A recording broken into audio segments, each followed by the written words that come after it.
So today's episode is all about food prep, and I have a special guest, so I'm super excited about that. But first, look at my fridge. I'm Nikki Campbell, owner of the Flourish Group, where we provide fitness, nutrition, and lifestyle coaching for you, the busy professional.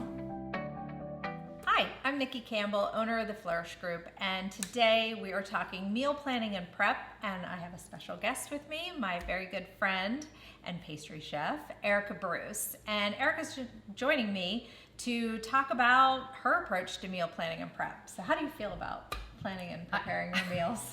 I feel like it's something that I could definitely be better at. It's something I've always done really well in professional restaurants, but something I always keep working on at home. Right. And that's what we're going to be talking about. So lots of times you see on TV or you get on Pinterest and you go down a rabbit hole of all of these different meal planning and prep ideas. And it's overwhelming, I think. Would you agree? That's not what we're going to be talking about today. We are going to be talking about simple steps to preparing, planning your meals for a couple of days, maybe a week, but nothing too overwhelming. So, ready? Yeah, I'm ready. So the first part, and probably the most important part in my opinion, is the plan. So most people don't spend enough time on this, and that's why they don't make healthy meals at night, because they've not planned, they've not prepared. So we're going to talk a little bit about planning, but Erika, tell me what you do to plan for your meals for the week. You have kids, you're busy, you're opening your own business. So how do you do that? What works best for me is whatever I do have to follow my cravings somewhat. So it's whatever I'm kind of craving that week, I make a lot of. I make extra. I don't just make the meal for that one night. Right. And then with the extras, I also get bored with eating a lot of like the same meals and leftovers. So I try to repurpose and redesign the ingredients I have. I keep the ingredients separate, and then I'll mix them up in different ways. Yeah, that's awesome. And when you're of the culinary mind, it's, you probably have got some great recipes, but you are also a mom, and like I said, you're opening your own business. You don't want to overcomplicate it. So what I suggest to everyone that I work with is to get a simple plan. I mean, we're talking like a spreadsheet, a Word document, however you want to lay this out. But the most important thing you have to do is sit down either, with your family or with your phone and calendar and start to map out what you really need to prep for. Mm-hmm. So we don't all eat 7 dinners at home. We don't all eat breakfast at home every day. We may be running. So I like to map that out and literally write in like eating out or ordering pizza or whatever it might be. Because I think when people see it on paper, it's less intimidating, it's less overwhelming. You're like, oh, okay, so Saturday we're gonna go out to dinner, So it's not, they don't feel like, oh my goodness, that's 21 meals that I have to prepare for. Absolutely. For in every restaurant you have prep lists. You have prep lists for that day, you have prep lists for the next day, you have prep lists in, in order of importance, and you couldn't function without it. Right. And so I think when you have the plan in place and you take off the pressure of having to do every meal every day. Exactly. And then we're going to talk a little bit more about things that prep well and snacks and all that kind of stuff, but let's head to the cutting board. All right, so now we're going to talk a little bit about prepping for the week. And I want to start though with just a couple of notes on shopping. I like to call it smart shopping because that's really where you can make and break your budget. You can buy things that you don't need. It could be a disaster. Sure. So especially if you bring your kids with you. Yes. So exactly. So I'm going to talk a little bit about how I do shopping, but Erika, how do you handle with, again, busy life, kids? Yeah, exactly. How do you handle Well, I'm just going to shopping? preface this by saying that I really dislike grocery shopping. So I try to make it as quick and painless as possible. I haven't really mastered doing the online shopping yet. I kind of physically like to pick out the things that I'm buying, especially the produce. But I do have to have a shopping list, and that's where I start at home, and I, planning my meals that I want to make. And then when I write down my list, I try to organize it by sections in the grocery store. I tend to try to go to the same grocery store, so I kind of am familiar with its layout. Right. Yeah, and then I'll just write down, like I usually start in the produce section. So I'll start with produce, dairy, and I kind of lump all those things together. And that way I tend to not miss things on the list and have to backtrack, which I hate. And yeah, like I said, I really prefer to shop by myself. Something I learned the hard way, and then I don't come home with the Lucky Charms and the Doritos and all the things that I don't want. around my house.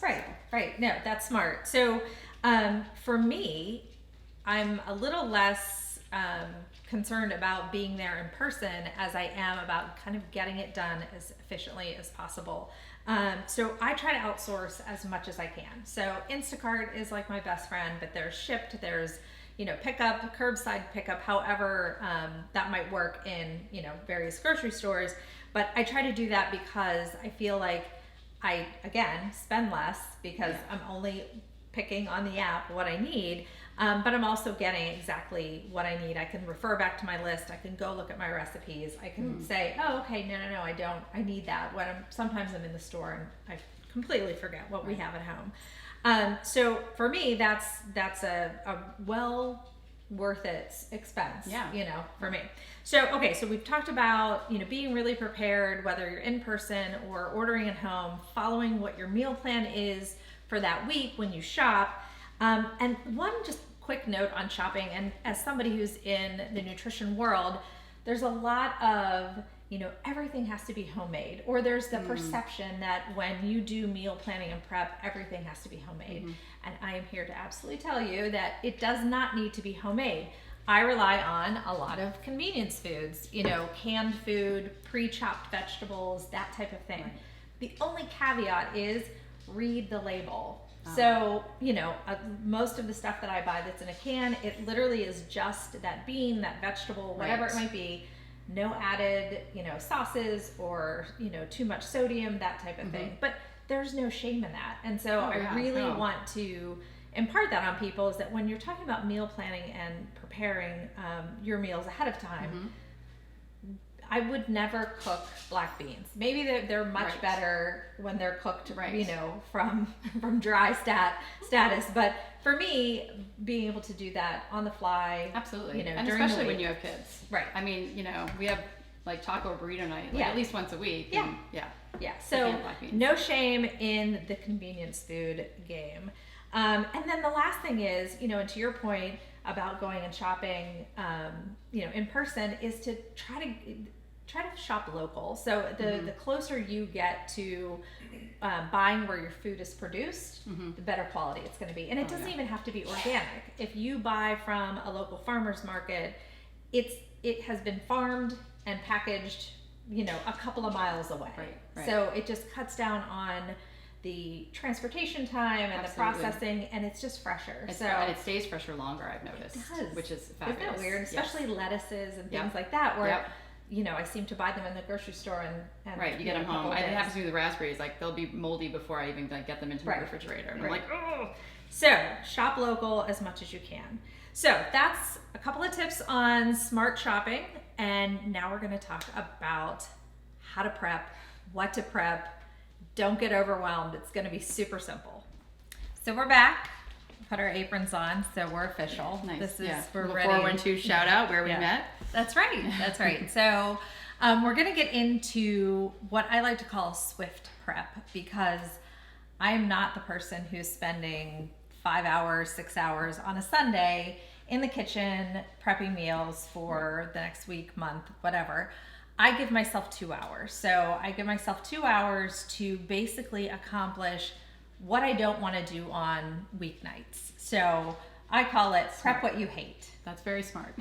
So I don't know, what is your approach to when you do, plan, and then you're like, okay, I have 2 hours. If you have 2 hours, how are you going to approach kind of getting ready for the week with your food plan? Well, I really like that idea because, I'm usually loath to, like, for example, I love to eat a good salad, but I really hate the prep that goes on to, but that's involved in making one, especially like for a weeknight meal. So if I could get some vegetables chopped ahead of time, and then assembling the salad, it's just a matter of like mixing stuff in a bowl and maybe making some dressing, I can totally handle that. So I think that's a great idea. I tend to, like I said, I like to cook everything in bulk. So if I'm cooking a big piece of meat or something, or like a whole pork loin, I'll, cook it all at once, and then eat some of it for dinner that night, and then save the rest for, I don't know, make sandwiches out of, or make stir fry, or do something else with it.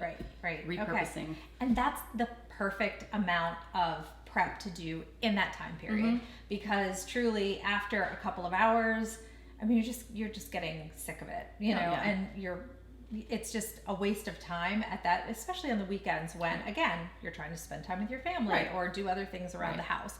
So for me, so when I say prep what you hate, because what you don't like will stop you from preparing a healthy meal. So for me, it's chopping vegetables. So I'm going to make Erika. I love chopping vegetables. I She find it thinks it's very therapeutic, meditative. right? It is. When I'm frustrated, I'll just make a stir fry. So I'm going to talk and give a couple of other tips while Erica's doing this, but truly for me, weeknights when I want to do a stir fry or I want to do fajitas or something like that, the idea of going in and, you know, spending time, half an hour, you know, chopping up veggies, it like will literally drive me to, we're getting pizza.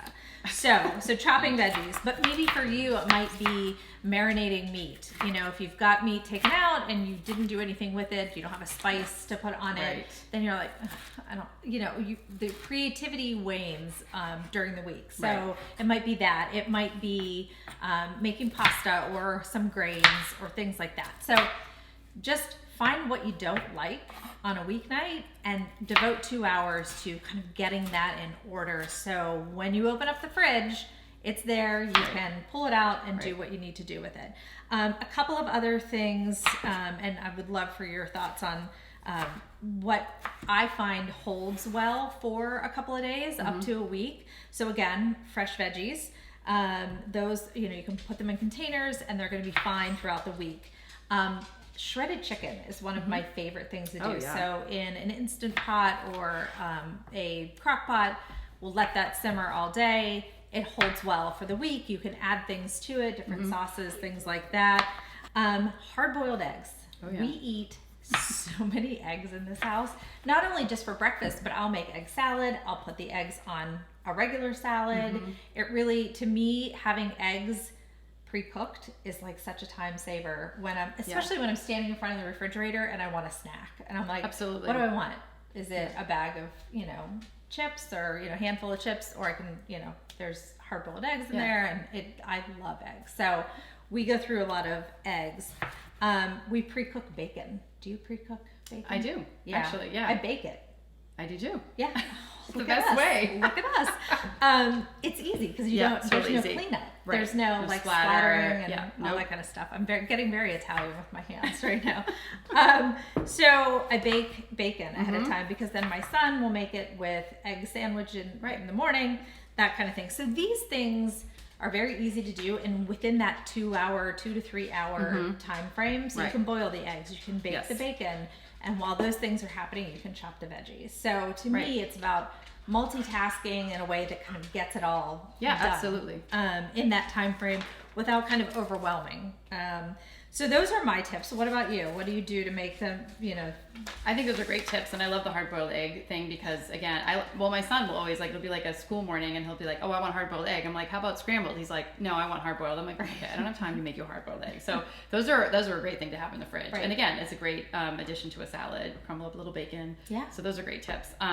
I tend to, like, I need to eat more whole grains, right? And less pasta. Yeah. So pasta's the quicker thing to cook, but like a whole grain that might take almost an hour to cook or boil or bake or however you make it. Right. That's a good thing for me to sort of focus on a Sunday. Yeah. And while I'm making something else, Right. because it takes a long time. It holds really well. You can Yeah. toss in a little olive oil. Yep. To keep it from sticking. Yeah, you know. quinoa has become one of my favorite things to have. I eat it cold. I eat it Yeah, hot. it's great. You can mix it with anything. Yeah. I really am starting to like it almost more than some of the grains, but Yeah. So okay, good. So we're on the same page there. Absolutely. Let's talk a little bit about, from your perspective, from a culinary perspective, like soups and casseroles and things like that. Like, how do you kind of spruce them up after, especially casserole? So you've got a nice rigatoni bake or something like that. You can only eat it so many times. Right. Absolutely. No, we run into that. I can usually, like, twice. I can eat a meal and I'm happy with it. And the third time, it's like forcing it down. I'm a big fan of portioning out meals and putting them in the freezer. Okay. And actually, my mom, who lives alone, gave me that idea because, she was cooking. It's like, you can't cook for one. And so she would always have, like, 4 servings. And so she would just go ahead and you know, portion them out and Right. freeze them, and then she has a whole freezer full of these like ready to go meals that are homemade, that are healthy. Right. And yeah, I think it's same with soup. I can only eat so much soup, so and I love to freeze soup in big Yeah. Ziploc bags. Okay. It cools down faster. You can lay it. Make sure it's a good seal, and you can lay it down flat, and it takes up much less room in the freezer. Oh yeah, So, the flat thing. yeah. That makes so much Chicken sense. stock too. Yeah. And yeah, we've Jeter, my Likes dog, vegetables. is That's good. sitting here waiting, just waiting for the moment when something drops on the floor. And then the last thing I would say, spend a few minutes during your prep time on are snacks. So with kids, with Yes. anybody really, I mean, we're all working from home more. There's a lot more snacking happening. So for me, like I put together just like a basket of snacks, and some of them are store-bought, like pre-made. They're granola bars, there's cashews, things like that. I love how you've packaged. No, this is fabulous, because Right. I'm always like yelling at my kids because they'll open the giant bag and Right. finish it without even realizing it. So I love that you've pre-portioned. Yes. I think And that's fabulous. literally one of my favorite tools in the kitchen is just a really like $9.99 kitchen scale. So I weigh out whatever an ounce of the popcorn or the veggie straws or whatever. So it's portion control for Yes. those of us who do like to snack and graze all day long. But it also just, like to your point, like it keeps everybody from, you know, Yes, just mindful mindless- eating. Yes. Yes, totally. Yeah. So those are my tips. Anything else you want to add?